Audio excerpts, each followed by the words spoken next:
Thank you for staying with Daybreak. The conversation still continues at Trevor Mbija at Citizen TV Kenya. Use the hashtag Daybreak. We are doing a post-analysis of the presidential debate. Let's see what you're saying online and keep your views coming there. Bobo Tieno Wino says, kudos to DP William Ruto for clearing the air on matters late Muteshi's land. Anyone could fall under fraudulent sellers. But it was unfortunate that Raila Odinga missed the debate because we were eagerly waiting for him away from political rallies. Okay? We'll talk about that in just a bit. Chalo Woodrose, he says, Raila's advisors failed terribly as far as presidential debate is concerned. Debate is about telling Kenyans why they should vote for a certain coalition and not about personal issues with the opponent. Raila disappointed his supporters.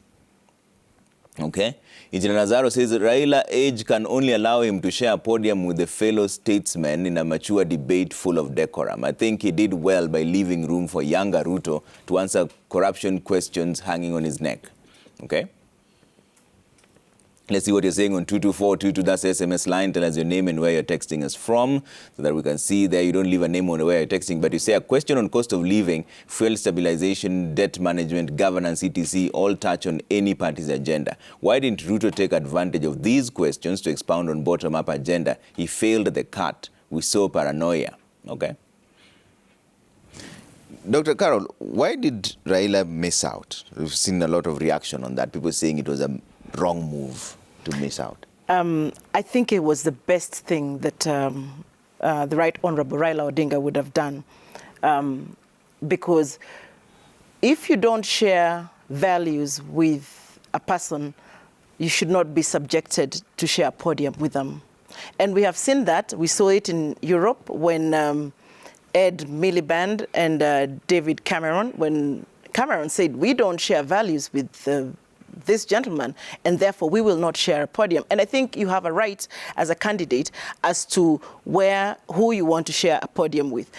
And after the debate, you know, and in hindsight, we thank God Raila Odinga was not on that podium. He would have been, you know, very surprised at, you know, the blatant lying from his opponent, throwing figures that don't make sense, because like we said in our statement that was signed by Professor Makau Mutua, is that we from the Azimio side feel that the deputy president has no regard for ethics, he has no regard for public morals, and we feel that the deputy president, especially having done the initial letter that he did, saying that if I am going to come to this debate, then let us debate issues. And issues don't include integrity. They don't include corruption. Now, matters integrity and matters governance are at the heart of the Azimio campaign. We are running on a moral campaign. And therefore, if then that as a basic, if the person you're debating feels that what is most important to you is not important to them, then even the basic, you know, the basic starting point of the debate is ill-advised. Okay. It was good for us, and we said we wanted to give Kenyans a chance for Kenyans to see the deputy president the way the Azimio people have been seeing the deputy president, as a person who is a flip-flopper, as a person who is insincere, as a person who will not bat an eyelid even as he gives and spreads blatant lies. So it was important for us to withdraw so that we give him a whole 90 minutes for people to see exactly who he is. And guess what happened, Trevor? He did exactly that. He went all out, and he went online to Kenyans, contradicting himself. And Kenyans this morning are more sure than they were a day before that the safer place to be and the safer person in the presidency is none other but Raila Amolo Odinga. Prof, is that necessarily true? Because there are many people arguing that it's for that precise reason that Raila should have showed up, so that he juxtaposes his position against the DP. Yes, I think, no, thank you, Trevor. I think there is I would say, the political strategy aspect of this, and then, of course, what you may consider to be the factual or the neutral aspect of this. To start with the actual, before we get into the strategy, to start with the actual, many of us felt betrayed by Azimio not appearing there, because it would have been nice for the Right Honourable Raila to also field the same sort of questions that DP had, and also to unpack his agenda to the public.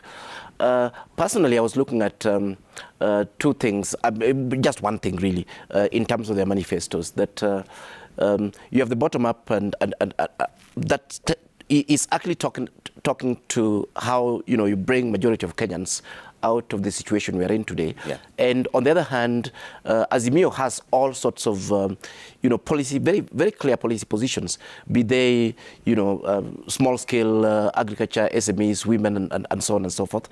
So in a way, we lost the chance for Azimio to come in. But more broadly, I believe debates are important, and Houghton Irungu brought it very well on the panel. Debates are important for advancement of the democracy. There are spaces for participation and so on. There are spaces where you actually subject yourself for audit to the public, and to give that to the DP, the DP was respected that and enabled that to happen. On the political side, I would agree totally with Dr. here that Azimio did the right thing, because I'm not sure whether the debate would have gone the right way. We saw the deputy president debate where we veered off from issues and ended up discussing the president. And even yesterday, we saw when DP left the debate and now was free to express himself. And even within the debate, he was really itching to demonstrate. In fact, he even said it, that he had wanted to discuss issues of state capture. He had wanted to discuss issues of, this informal project, being a project, and all those sort of things. And I suspect if Raila, the Right Honourable, was in there, we would have been detracted with issues that has nothing to do with the Kenya Kwanza's policy or even Azimio's policy, but more the beef that the deputy president has, with the president, and that would have detracted us from issues. At least now we know quite a bit. The Wananchi know quite a bit about what Kenya Kwanza is doing, and Azimio is saying that, okay, fine, we will continue exploring other platforms to be able to expound on our agenda. I think that's fair enough from a political point of view. Should he have showed up? I think a debate offers the voter a chance to be able to look at a candidate, and I think it was a serious slap on the face of Kenyans. It's not even about competition between the Kenya Kwanza and Azimio, but as a candidate, it's a question of submitting yourself to the public. And I think the debate being an organized event by all the medias, look, you can never get such a chance. By the time the media stop all their programs for 90 minutes just to give Kenyans a glimpse, look at the deputy president debate. We had up to 34 million Kenyan following. That's both on radio and TV. And that was a thing, and this is something that has been building up from 2013. It's a culture we are trying to develop. How do we seek to say that we are a democratic country? We seek to put our elections to be based on agenda, yet you have candidates. And this is the funny irony. In 2017, Raila was on record saying that he is accountable to the people and he is going to share his agenda, whether the president shows up or not. So what changed this time round? Number two, it was more or less like a loss on the part of the person of Raila to the public. And it's a plus for William Ruto. Why? Because it shows humility. Deputy President has reason to say, I will not come if my opponent doesn't come. Remember the first time Kenya Kwanza raised issues about the structure and the manner of the debate. But that did not mean Kenya Kwanza would refuse to come. They actually said, we just need clarification, but we give our assurance that we're coming. There was talk about in the deputy presidential debate that the guy wouldn't show up. He showed up, and he proved Kenyans that if given a platform, in fact, look at what the debate has done to this country. Whoever knew that we would find a lady in the name of the running mate, Justina? Right. She actually swept everyone off the feet of her clarity on ideas. And that is exactly why it was such an anticlimax for the Azimio coalition choosing not to. And it is worse because I find it to be an abdication of responsibility because they are part of the leading two coalitions. These elections is between Azimio and Kenya Kwanza, fact. And there is no magic that is going to happen that we'll expect Waiga to come and compete with the deputy president. Not at all. And the deputy president, in his wisdom, yesterday canceled all these events and say, let us prepare for this. Let us showcase to Kenyans the difference between the agendas. So I think it was a significant miss on Raila Odinga, and it even hits on his credential because he's been selling the agenda that I'm a Democrat, I fight for social justice. Debates are at the core of that. So why could you show up? Lastly, don't you think a voter would go away thinking that the deputy president was right in saying he couldn't face me because he has no agenda? If my agenda is wrong, if my agenda is not right, then he should have showed up. Precisely the reason why you debate. So that if I'm lying, then show up and prove out the lie. Look at the way, and I think Azimio were still reeling from the significant loss of confidence after the deputy president campaign. Why? During the deputy presidential debate, they kept reminding Kenya Kwanza how they'll mop the floor. They'll actually wipe the floor with Rigathi. Then what happened? Rigathi showed up. It was a disaster for Azimio. And I think from that, I have to respond. I strongly feel that they never recovered from that. To the point they say, let us save, because if Rigathi could deliver that, then they knew that if Raila Odinga steps on the floor with the deputy president, they actually knew that it will not be a disaster. They knew that we would have finished the contest by yesterday and would actually have told Kenyans, let's wait to vote. But on a balance of probability, I want to say it was more or less a miss for the voter. Outside the politics, it was a miss for the voter to see the difference. And in any case, Raila has participated in debates. What was so unique with this, with yesterday's debate? And I'm happy each of the candidates independently has always been given room to share agenda individually. Yeah. So this was the only chance you'd bring the two in a platform, because I have seen Raila giving interview to media independently. We've seen the deputy president, and look at the difference of this election. Foreign media has now given them chance, because I've seen BBC having interview with Raila. Yeah. I've seen BBC having interview with the deputy president. CNN, our own Larry Madowo has done for the two. Yeah. So this was our best chance to juxtapose the two. But now that there was a no-show, if there were 5%, 10% undecided voter, they picked the agenda, and that is it. And if that voter will not get a chance to see Raila again, that voter has made his mind. Okay. They're voting. Thank you. Thank you. I was waiting for this in bated breath. Now, the catastrophe that we are seeing with our opponents, the Kenya Kwanza, is that it is clear that they have also been infected with the bag of being insincere, including my colleague here. In 2017, Uhuru Kenyatta did not attend the debate, citing the same reasons as probably the ones Raila Odinga cited. The deputy president, Ruto, was the first person to defend his boss, saying we will not go to a platform which is already inclined in this way, which is against us, and therefore we have opted to engage Mwananchi. Raila Odinga says the same thing, pretty much. We will not go, but we will be in Ofafa, Jericho, holding a town hall meeting, answering questions straight from artisans, from the border guys, from the regular Kenyan on exactly where they would want us, for instance, to beef up on our manifesto. And therefore, that engagement is going to be there. So, number one, we are not trying to say that debates are not important. Debates are important, but they must be amongst equals. If, for instance, I like what somebody has just said there, that Raila Odinga, for all intents and purposes, is a statesman as we speak. So, subjecting him to what we saw yesterday, which was just a show of a chain of lies and incoherence and contradictions, would be really, in my humble opinion, would be really lowering the stature of one Raila Amolo Odinga. And when we say that attending a debate shows humility, there are very many ways to show humility. And we have seen the Kenya Kwanza, they are experts in trying to show humility. The deputy president arrives with a mama mboga and a boda boda. And number one, in Azimio, we do not call them mama mboga. Why? Because Azimio, number one, is very gender sensitive. You will never hear a woman standing somewhere and introducing herself and say, I am a mama mboga. We consider mama mboga a derogatory term towards women.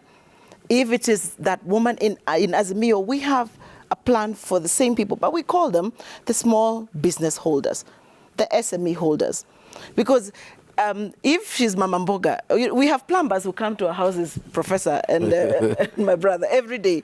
But we don't call them Baba Cho or Baba Singh because that is what they do. So let us stop calling our women Mama Mboga, Mama Fua, based on the service that they provide. Okay. Those are small business holders. So number one, we saw the act of humility that then backfired, because after this lady who is called a Mama Mboga is standing next to the Deputy President, after they were done with the photo opportunity, you see Hussein Mohammed actually pushing that lady from the chest to the back of the and it's on tape.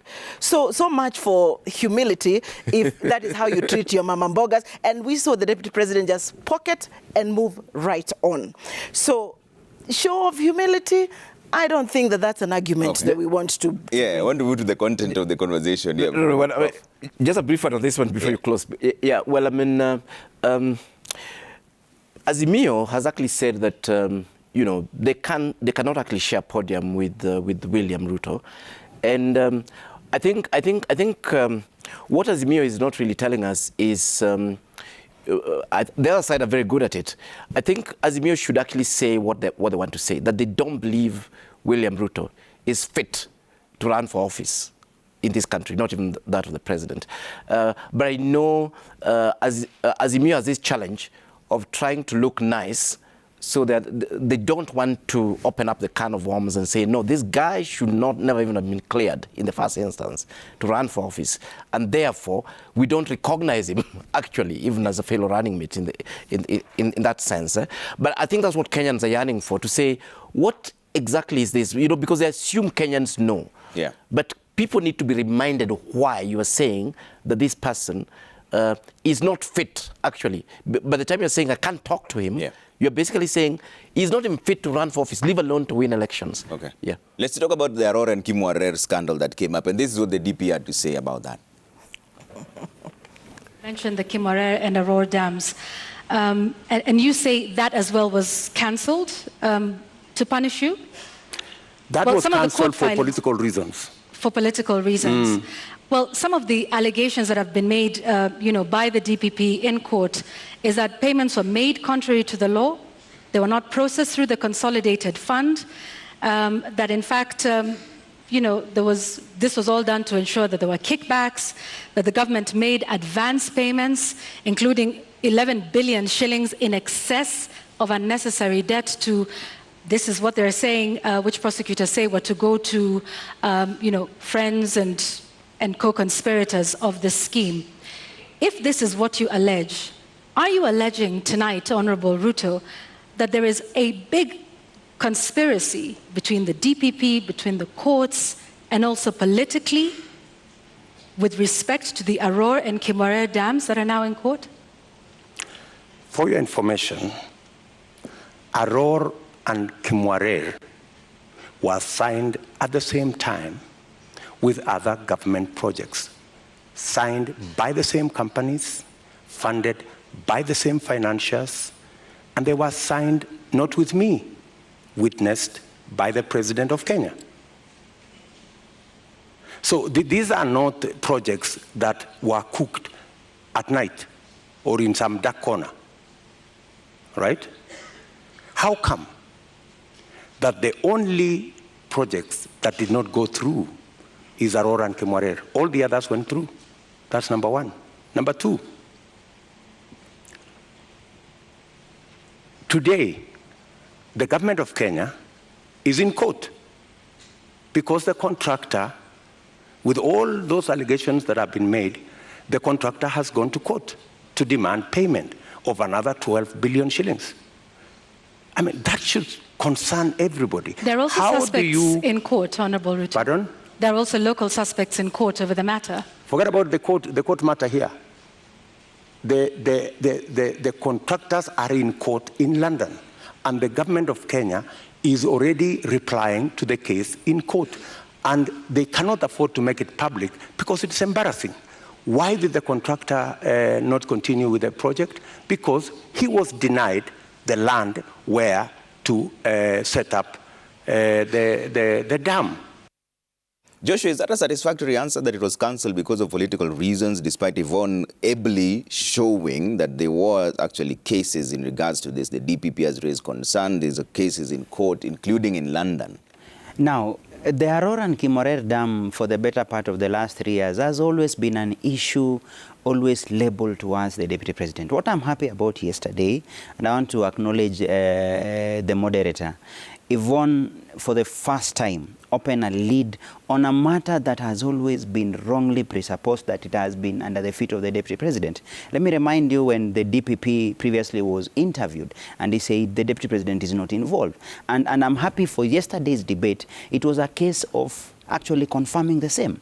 The Deputy President goes further to give his side of the story. Why? There's never been a chance where he's been given a platform to speak up, because there's always been assumption. It has always been what Azimio and the rest have always been throwing and said the deputy did this, even after the DPP came and said it has nothing to do with the Deputy President. And because of the same, he spoke about something very important. That one, and this is where we always get it wrong when it comes to the war on corruption. Where do you walk a fine thin line between political witch hunting vis-a-vis a war on corruption? Because this is a matter that has been in court since 2018. Question he raised: how far has the matter progressed in court? How much has it gone to? Number two, he even brought the country to the attention that there's a matter in London. How many of us were aware of that? Not at all. It reminds me of Anglo leasing scandal. As at the time the Kibaki regime was exiting, if there was a dent on their image was Anglo leasing, but they left saying a scandal that never was. What happened when Jubilee came?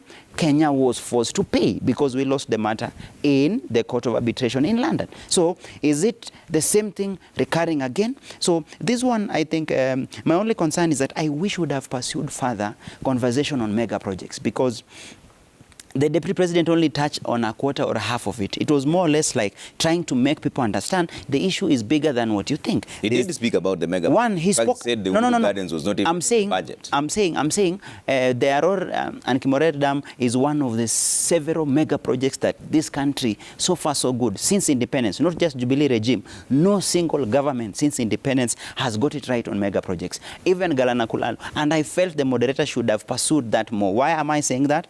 Mega projects have always been the Waterloo for corruption. It has always been where money is siphoned. We never see through the projects. Even if we were to do the dam, like I've seen Tiba Dam was open and the rest, and look at the cost implication. Even look at the expressway. Look at how much we've spent. Look at how we inflate and inflate. So that political intrigues come in, the issue of contracting come in, and as at the time even the project ends or 3/4 of them never end, they're always cancelled. And the end result is always that the contractor will go to an international court, they always get a ruling.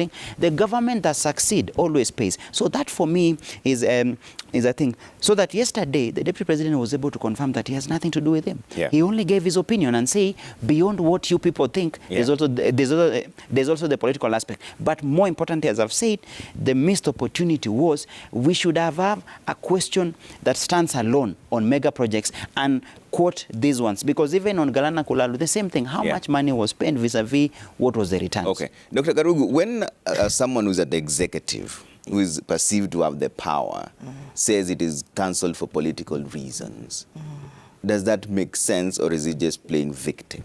First, let us fact-check everything that he said about Arol and Kimwarel. He starts by saying that the dam contract was signed at the same time with other dams, and the contractors were the same. Fact check, Thiba Dam, contractor, Strabag. Fact check, Thwake Dam, contractor, Chinese. Fact check, Aro Kimwarel, contractor, Italian. Like I said, inconsistencies, blatant lies. Point number two, he's asked, so tell us about the issue of the contract. No, the contract was cancelled to punish me. Just how important does the Deputy President feel, because I think that is a very high sense of self-importance, that a whole nation, that people can go hungry to punish an individual who is a deputy president. Why wouldn't he be sincere and say what he said I remember he was in a function at the judiciary when he was tasked about the loss of the 20 billion, and he said, no, all that was lost actually is not 20 billion. It's at a small figure, something like 7 billion shillings.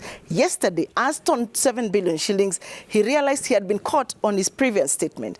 And he said, you know what, it was 7 billion, yes, but it was not lost. It was insured. It was insured. And even the grasp of the details of, those back office details, what is insured, how has the matter proceeded on, including knowing that the matter is in London, shows somebody who is very vested or who has a particular issue that he's following on the matter. So once again, Mr. Deputy President, why won't you come out and tell us, I am invested in this matter. Maybe I have a link to these people. And for me, it's a matter that is close to my heart, and that is why I am following it. Like I said, inconsistencies, contradictions, and blatant lies. Was money lost or was money not lost? We believe money was lost. But he says, even if it was lost, there is insurance. But why was money lost in the first place? As somebody who sits in the executive, you should be able to answer that and answer that substantively without passing the buck. And what we have seen is flip-flopping on the matter. Okay, Prof? Yeah, thanks. And again, I think it's the same sort of concern that we had, because the fact that this case has been going on and there are charges is not like there was suspicion and people were acquitted and so on. If anything, Rotich and team have actually had new charges generated around that particular case. And you are looking at 24 fraud-related charges around Kimmerer and Aurora. And yes, there are cases here. Of course, I mean, you also mentioned cases abroad, which relates to contracts, people claiming their contracts and so on. I think it would have been sincere for DP to highlight what the issues of this case actually are, and then maybe distance himself from them, as opposed to having this blanket sort of answer and condemnation that you can wish this away, that actually there's nothing.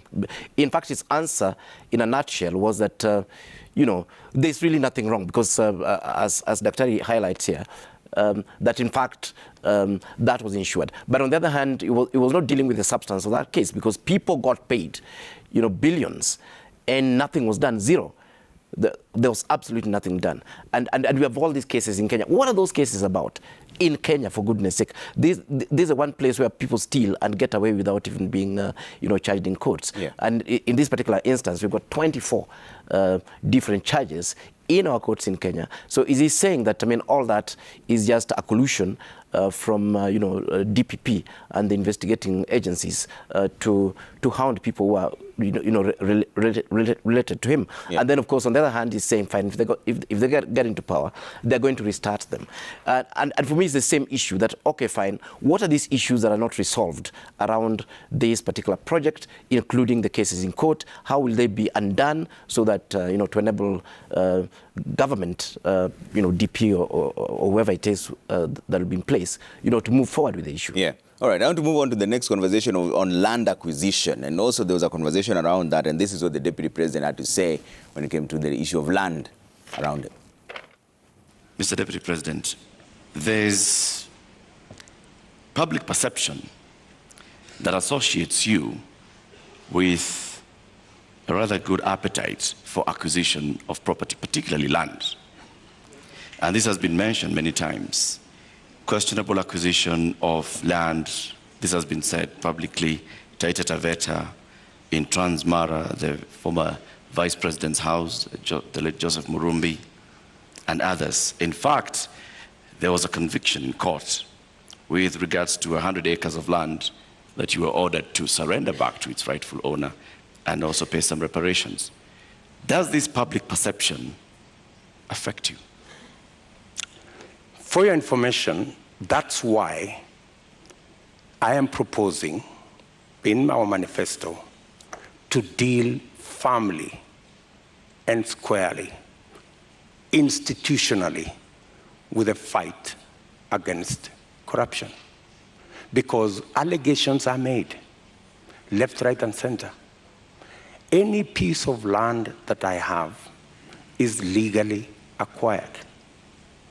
In fact, I think we need to discuss the Muteshi land. You've talked about the 100 acres. I was a victim of fraudulent sellers of that land. What the court ordered me to do was to pay for the 3 years I had occupied the land. And they calculated and said the income from this land would be approximately 5 million shillings for 3 years. And that's what I paid. The people who sold the land to me were taken to court for fraudulently selling the piece of land to me. Those people are in court. Kipto, was that a satisfactory explanation? A very satisfactory one, because there's never been a platform where the Deputy President has been asked to speak on the issue of Muteshi land. This is the first time. I have never seen an interview where he's been asked a direct question on the same. And I think the DG has been speaking about sincerity. There's no better sincerity than that when a person is asked a direct question and answers directly, where he says he is a victim and he abided by the court order. That is more important. I think we've never gotten to the details of what exactly happened. We only remember the fact that there was a conviction, there was money paid, and there was reparation. He spoke for that. Number two, he just didn't stick there, because it is important when you're vying. One, you have to account for what you have to account for the perception, but at the same time, can you give us a way forward? Because the accounting bit gives us a reason to now see you from a particular angle and form a foundation of trust. But importantly, to build on that trust, it's a question of what then do you plan to do? And that was so important. And I feel the expectation coming into that question was he would be unable to answer. He would be tongue-tied. But contrary to the point, he was upfront about it. Number two, outside the Muteshi land, he spoke about the other lands. He says, can we then, and that is more important, if you talk about fact-checking comes from a point where someone says, if you wish to confirm, we can confirm. And look here, this is a republic. We have a candidate in Azimio being fronted by government. If indeed there is any fraudulent activity with the other lands of the Deputy President, nothing stops Azimio from bringing out those files, because they run the government as we speak.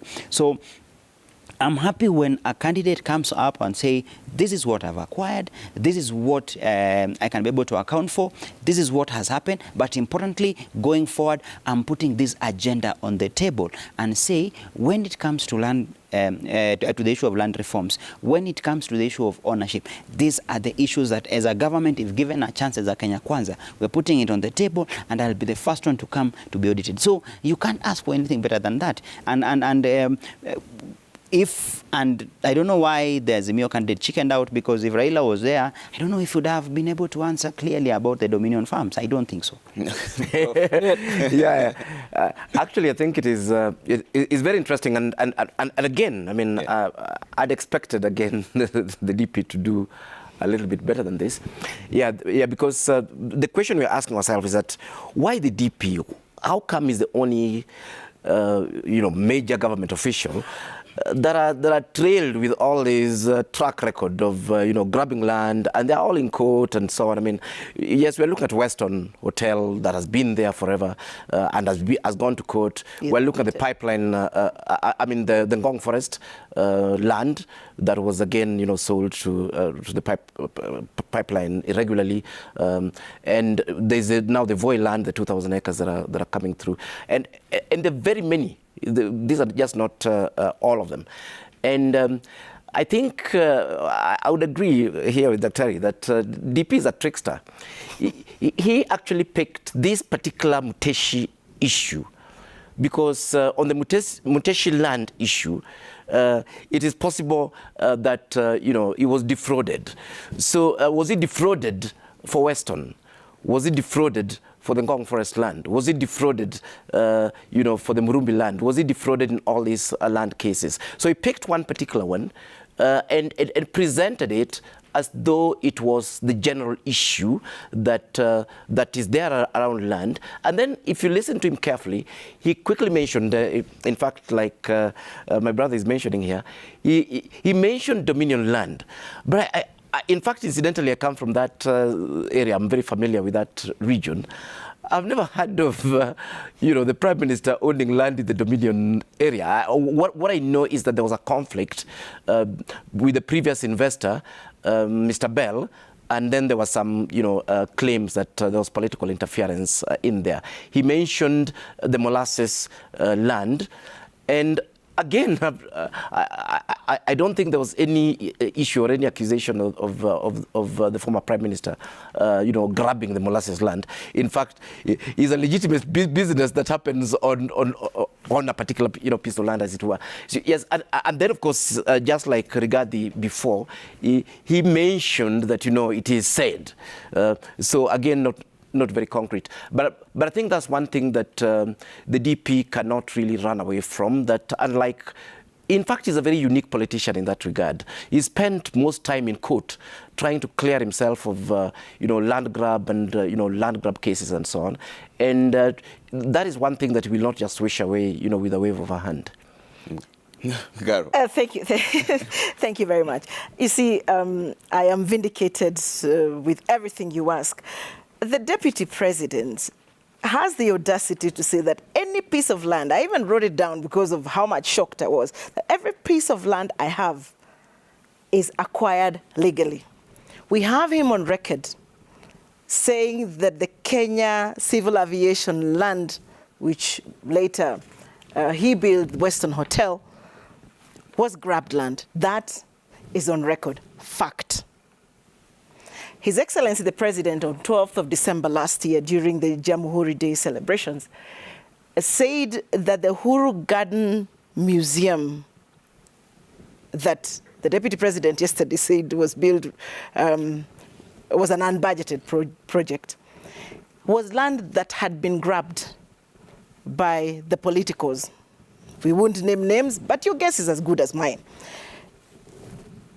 If you're going to look at what he says vis-a-vis the amount of court cases that he has, which a good 70% of them are related to land matters. Langata Primary School, we haven't forgotten those innocent children. So once again, there goes the Deputy President being insincere about the land issues. And you can tell land is a matter that is very close to his heart. Because if, for instance, when he was giving examples of unbudgeted projects, why did he pick Uhuru Gardens Museum? Is there something he knows that we don't know about perhaps that land and what his boss said about the fact that that land had been grabbed? So let him own up to Kenyans and say, yes, I have been involved in a few or many of these issues. The matters are in court or they're in the right judicial forum for determination. That is what a gentleman does. Not coming out to say that everything you have acquired is legally acquired. And on this other side, you are saying, indeed, Weston was grabbed land. Speaking once again from both sides of his mouth. Okay. Carol, how much is enough? And that's why he was able. At this point, I'm about to say, when he said such things, we as Kenyans looked at him and said, Bwana Deputy President, enough is enough. Stop. But you see, that is in fact, it was a killer for him. And it was a plus for him when he said enough is enough, because there's no better explanation. They wanted to pinpoint, I think you could even see the moderator was tongue-tied. There was no comeback on that when he said enough is enough. And how many leaders can speak up and answer? That is one thing that the DG can say. Even Raila cannot speak back on that. No leader can be able to come up and say, is this an issue? I'm ready to solve it. And we are going into a very difficult time post-2022. You need a leader who is upfront. You need a leader who speaks as it comes. And I think And by virtue that he stood up, look, even if you look at today's headlines, we talk about answering hard questions. That is what we are looking for going to 2022. You want a leader who will face Kenyans and be upfront and say this as it is. So if you ask about how he was able to answer about the land questions, he was very clear. In fact, I'm surprised the issues they're raising now when it comes to their various lands. The moderators had the abundance of time. You know, some of these issues are normally sold out and sell, but I'm happy whatever was brought to the table yesterday was satisfactory answer. Okay, we're running out of time here, but let me bring up a lot of feedback. I'll come to you for closing remarks, Dr. Karugu. Let's see what you're saying here online. Quite a number of them. Kolo TM says Ruto attending the debate did him more harm than good. He was exposed since he couldn't answer tough questions relating to taxes, integrity, and doublespeak. Okay. Isaac says Dr. William Ruto performed well. He eloquently and clearly answered all 90-minute back-to-back questions. Okay. Wembe says Ruto should not have been allowed to use presidential debates to sow seeds of discord in Rift Valley. His statement yesterday on him being targeted as the cause of the deaths in Kerio is lame mediocrity. Right. He should apologize for that. Okay. Tovi says, stop pretending you don't live in Kenya. We all see what happens when one goes against the big boys in the government. I fully support the DP. Okay. Abdi says Ruto was more of complaining than articulating issues. He's a master of giving out numbers left, right, and center without proof. He was looking for sympathy votes. Debating alone, though, is difficult. Yeah. Isaac Mudusi again says only a sitting president seeking re-election has the luxury of boycotting a presidential debate because he can be judged from his track record of performance. Raila and Wajakoya made irreversible mistakes which will cost them extremely. Okay.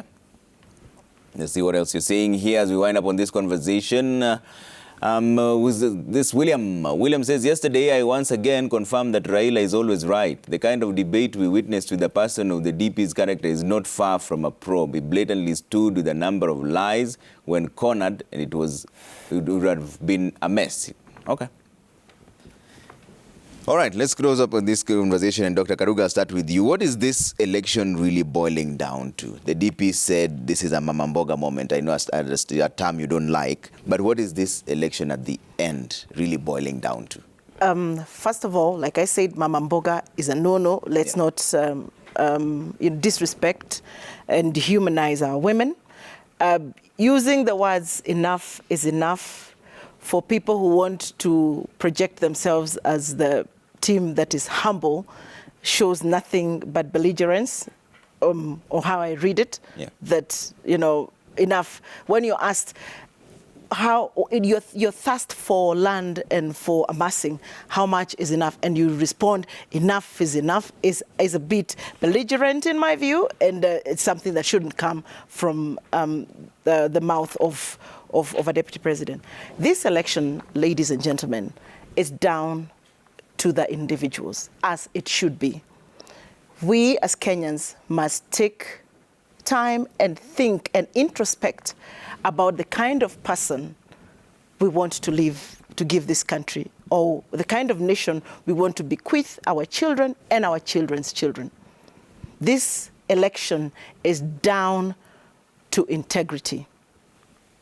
We must be able to put all our leaders on a platform and judge them on the things that they say and the things that they do. Integrity, ethics is the mainstay of this election. Okay. Like I have said before, it's perhaps the most definitive election of our time. Kenya has over the years been branded as a country for the corrupt, by the corrupt. And we have a time right now, and we have a moment to change that narrative and show we as Kenyans are going to reject and disassociate ourselves with those who are named for corruption or have outstanding integrity matters. Okay. This election is about our moral fabric as a country and the morality of our leaders. I thank you very much. Kipto, what does this boil down to? In the entire 90 minutes, the DP never mentioned bottom-up, not once. And that was the thing, and that was the missed opportunity, and I think we had agreed with the Prof. We never went into the depth of the matter. The question you've asked is that for Kenya Kwanza, this election boils down to a question of we are looking for leadership that can pull the country out of economic crisis. This election is about the state of economy. Our friends in Azimio are more keen to assume that we're just doing the normal everyday elections. If you look at the manifesto of Azimio, it's the usual developmental manifesto that does not acknowledge the deep crisis the country is in. So this election, for any Kenyan voter, they just need to ask themselves, what is the cost of living? Number two, what is the probable solution that can pull us out of the mess that we've suffered the last 10 years? And this election ultimately boils down to a leadership that acknowledges the depth of the crisis, a leadership that acknowledges that only practical, possible, quick solutions over a period of time done honestly and openly will save this country. And I think the reason why you say it's a Mama Mboga moment, it is because it is about the economy. It's about the plight of the people. It's about, in fact, it is about practical solution. And if you look at Kenya Kwanza manifesto, it is aspirational on the basis of a crisis. We are facing an economic crisis.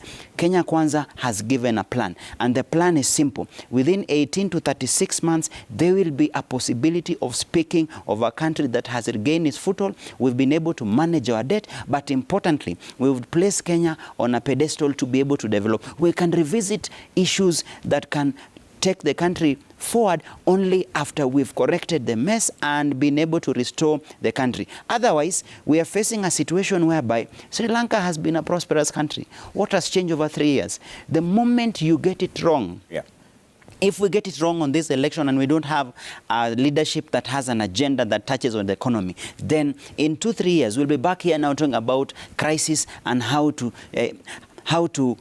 save the country from the turmoil that is ahead of us. And it's not any other turmoil, economic turmoil. Okay, Prof, what does this boil down to in your view? Yeah, thank you. I think we're really discussing exactly the same thing. Yeah. I think the two sides agree that the country is in shambles economically. That's why people are suffering. That's why we have debt issues and so on. I think the only difference is that Azimio says, look, the country is suffering because of integrity issues, because of corruption, because of poor governance, and so on. And if we fix those things and deal with theft within government and make government more efficient and so on, we will actually have the resources that then we can use to solve the problem.